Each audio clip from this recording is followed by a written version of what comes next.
هل المهاجرين في أمريكا فرصة للالتحاق بالشرطة الأمريكية؟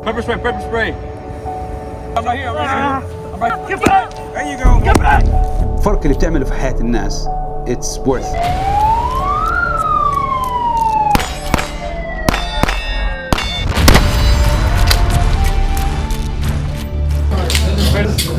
دي العصاية اللي بيشيلها الشرطة. الحالات البوليتيكال اللي بتصير ضد عناصر الشرطة بتكون مدعومة من بعض وسائل الإعلام، ويعني اللي ما بدينوها لكن بتشجع بشكل من أو تنشر كراهية. نعم.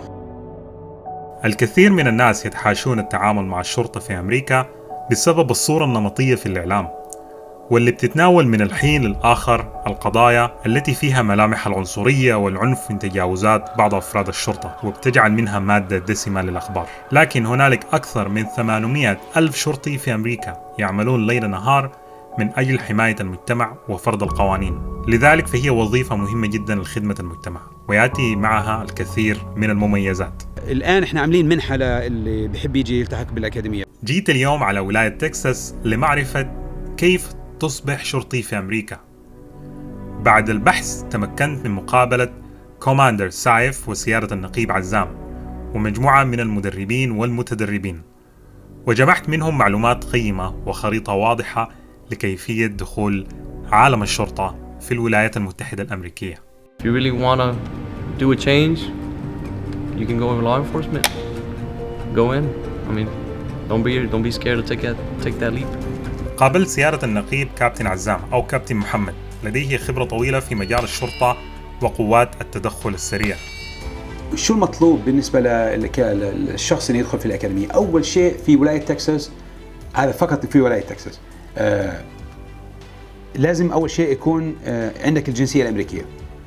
مش مهم سواء كنت مولود في البلد أو مولود خارج أمريكا، ما دام إن عندك الجنسية ممكن إنك تدخل في هذا المجال. الجرين كارد ما ينفع. في بعض الولايات ينفع، مثل نيويورك أو ولايات أخرى فيها يعني عدد سكان ضخم بيقبلوا إنك تكون جرين كارد. يكون أيضا عمرك في الوقت اللي بتتخرج فيه من الأكاديمية يكون عمرك 21. يعني لو دخلت فيها وعمرك 20 أو 20 ونص تقريبا، وما دام إنه لما تأخذ امتحان الولاية يكون عمرك 21 ممكن إنك تعملها. إلى كم العمر؟ من 21 من 21 إلى حسب البلد اللي أنت حابب تشتغل فيها، قد يكون إلى يعني ما دام إنك فيك تركض وتتنفس ويعني تعمل الأشياء البسيطة ممكن إنك تتوظف. طبعا كل واحد له استخدامه في الأكاديمية. يعني أنا عندي طلاب في الأكاديمي أعمارهم مثلا بالستينات أو بالخمسينات، بهذا الشيء بيصير، بس بيكونوا بيشتغلوا في بلاد صغيرة أو كذا. اليوم أخذت إذن بالدخول على أكاديمية الشرطة والتصوير. دكتور سايف المدير العام لأكاديمية الشرطة في تكساس استضافني في مكتبه وتحدثنا كثيرا عن كيفية الالتحاق بهذه الأكاديمية. لم أتوقع أبدا أن يكون سيارة الكوماندر بهذا المستوى التعليمي الرائع، وكان أهم سؤال في ذهني: هل المهاجرين في أمريكا فرصة للالتحاق بالشرطة الأمريكية؟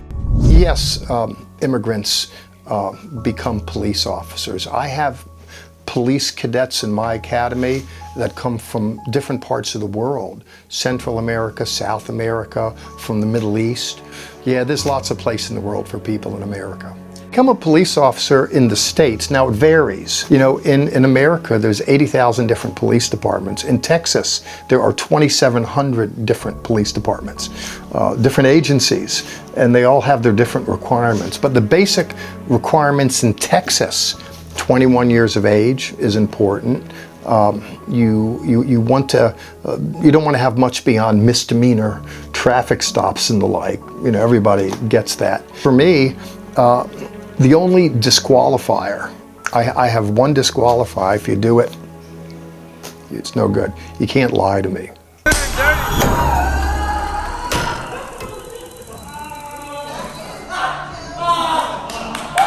عشان تقبل انت رجل بوليس او رجل شرطة في خطوات لازم تعملها، زي تدريبات، سيرتيفيكيشن، شهادات لازم تكملها. واحدة منها زي ما شفنا في الفيديو اللي هي موضوع الكلبشات. الليلة عندهم انك كيف ممكن تدخل مع الشخص انك تحاول انك تمسكه تخليه رهن الاعتقال، واذا حصلت منه مقاومة كيف تتعامل مع الموقف ده. تعالوا خلينا نشوف. Drive up in spray, white short female, black shirt, blue jeans. Get back. Hassan, what you doing? Now what you feel? Let's go.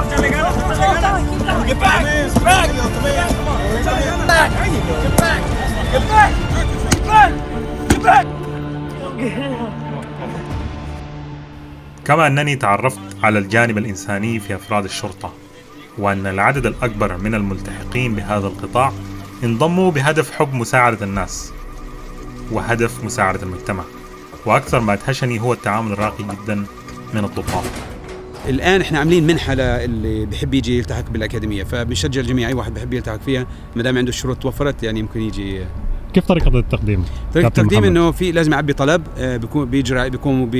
لازم يلتقي مع مدير الأكاديمية، وبعديها لازم يعمل ما يسمى الباك جراوند تشيك، زي يفحصوا على سجله الجنائي اذا في عليه اي اشياء اي مشاكل، وبعدين اذا نجح في كل هاي الاشياء بتم لازم يعمل الامتحان النفسي سايكولوجيكال تيست، ولازم يعمل امتحان طبي فحص طبي على اساس انه يكون هو صحته يعني بتوافق انه ينزل في الأكاديمية، وبعديها بيعمل مقابلة مع المدير مرة ثانية، وبعدين بيعرضوا عليه انه خلص بيوافقوا عليه، وبعدين خلص بينضم بالأكاديمية وبصير يعني بالبرنامج كله. في البرامج يومي بالنهار طول اليوم، وفي بالليل مسائي بتاخذ ضعف الوقت، يعني 5 شهور الفول تايم و10 شهور البارت تايم والمسائي. Okay. Yeah. And how much it costs? Do you know?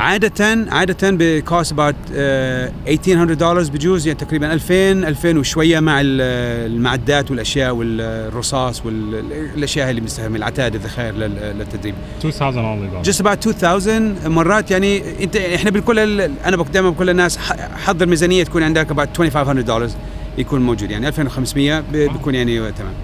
Now this academy here, the Dallas College Law Enforcement Academy, our program is 774 hours. What that translates into is about 5 months for a full-time day program and about 10 months for an evening program. We have different programs. We want to give it different ways to people.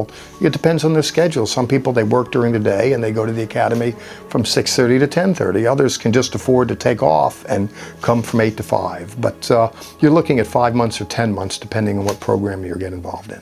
الأكاديميات في نوعين. نوع إنه إذا أنت بدك توظف نفسك فيها ودك يعني تاخذ الالتزام انت بنفسك والعزيمه من نفسك وتروح تدفع تكاليفها وتروح للأكاديمي، ممكن تعملها. في ناس بيعملوها فول تايم من الاثنين للجمعه طول اليوم، في ناس بيعملوها مسائيا، يعني بيطلعوا من الشغل دوامهم الرسمي اللي ايش مكان وبيجوا على الأكاديمية 4 ساعات في الليله لمده 10 شهور. Monday through Friday. وفي وبعدين بعد ما ينتهوا طبعا بياخذوا الامتحان. وفي منهم اللي بده يتقدم مثلا لمدينه معينه، المدينه المعينه هذه هم بيبعثوك على الأكاديمي، بوظفوك فيها، بتكون مع مرتب مع تأمين صحي مع كل هذه الأشياء. وبعديها أنت بتكون بيجيك مرتب كل أسبوعين أو كل أسبوع أو حسب شو هم النظام بتاعهم. وبس تنتهي من الأكاديمية بتتوظف بالشارع، وبيبدأ التقاعد، المرتب والتقاعد وكل هذه الأشياء من اليوم الأول. فهذا الفرق بين الاثنين، انه واحده انت بتدفع تكاليفها وكل شيء عليك، والثانيه بتكون منهم هم. وبعد ما تخلص بتفتش على وظيفه في واحده من الديبارتمنت، صح؟ لو انت كنت متوظف من قبل الديبارتمنت نفسه انت خلاص معهم بتكمل معهم. اذا انت على لنفسك يعني لو على حسابك الخاص انت بتقدم، يعني ممكن تيجي تتقدم عندي في المركز بالشرطه اللي انا فيه، وطبعا انا بوظف هذا الشخص بناء على المتطلب من هذا المتقدم للوظيفه. فبيكون بالنسبة لي أنا كموظف أو كمدير في مركز الشرطة أفضل لي، لأنه مش راح يكلفني حاجات يعني مبالغ طائلة إني أبعث هذا الشخص على الأكاديمية، لأنه يعني هو already يعني certified ويعني معه الشهادات ومعه المطلوب. Okay, and what about the education? Do you have to be like finishing high school? Is that a requirement? Yes, in terms of requirement as well, educationally you have to have a high school diploma or a GED or an equivalency. And here in this academy, individuals for the basic peace officer program take a TSI test. They test for proficiency in English reading and writing. We don't expect them to come in here like they have a degree in English literature, but it's important to be able to read because there's a lot of reading in the program. And then there's a lot of writing that needs to be done.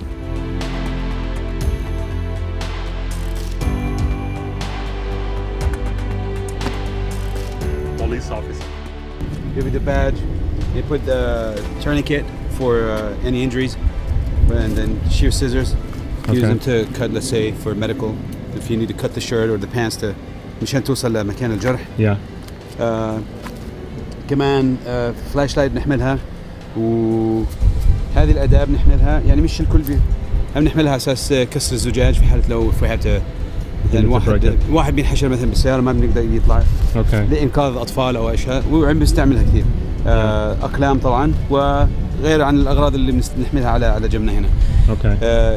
هذه طبعا بيكون النيم تاج والبوليس بيكون من الأمام ومن الخلف، ومن هنا من الخلف إذا بتلاحظ في عندك هذه Yes, I see it. هذه زي المقبض، مشان إذا في حالة لو أصيب الزميل أو واحد منهم يصيب ممكن نجره فيها. Wow. بنستعملها زي مشان Okay. إجلاءه من المكان الحادث. Okay. وطبعا في الداخل ممكن أن نحمل مثلا بعض الأغراض مثلا زي نوت بادز وأشياء مثل هذه. Right. It's a noble profession. We do need law enforcement.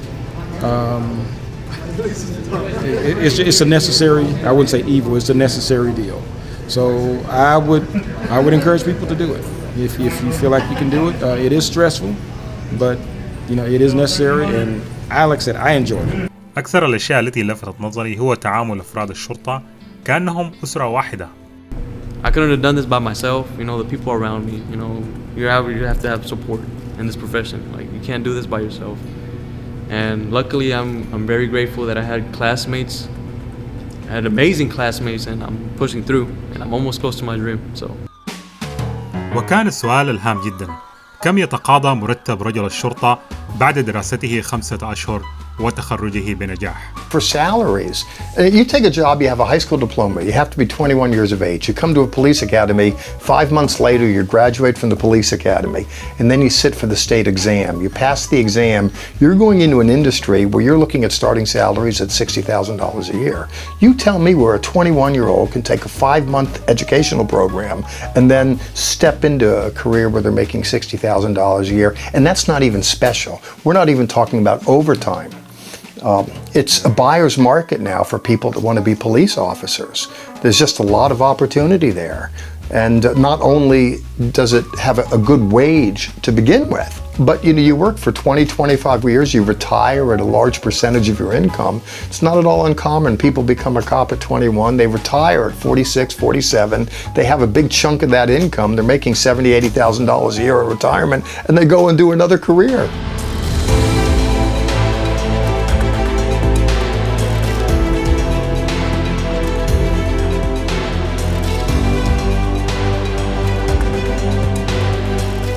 For those of you that are at a place in your life where you're just beginning, I want you to know that you do have a future. Many people think they don't. Formally, I introduced myself as Jeffrey Seif because that's the name my parents gave me. But the university gave me the title name, Dr. Jeffrey Seif. Or in the case of this shirt, Commander Jeffrey Seif. Or because I'm a university professor as well, Professor Seif. Let me tell you about those names, about those titles. Not that titles are everything. I flunked out of high school. You know, when I was a kid, I was just a lost, confused kid. I was an immigrant leaving my family's house. It's like I was in a world that I wasn't prepared for. You know, I didn't have the disciplines that parents try and inculcate in their children. I was just a lost puppy. As soon as I left my home at 18, I might as well have stepped into a new world. I didn't know how to play the game, and I drifted around, and I took my mind off my mind with drugs and what have you. But in my case, religion helped me get my life together again and get some focus going, and I wound up noticing in my heart I wanted to go to school. There's something I wanted to do, and I was rejected initially because they wanted my high school transcripts, and believe me, they weren't very impressive. But I went back and begged. They said no initially, but I said please. I set up an appointment. I wound up getting in on probation. Wound up getting an associate degree, a bachelor's degree, 3 master's degrees, and 2 doctoral degrees. No one would have ever expected that. And I'm not telling you that because it's important for you to think that I'm something, that I'm great. Dr. Seif, Professor Seif, Commander Seif. I'll talk about the commander in another context here. In case you're wondering if there is a future out there, because it can seem so very difficult, in my case, education was a really big door opener.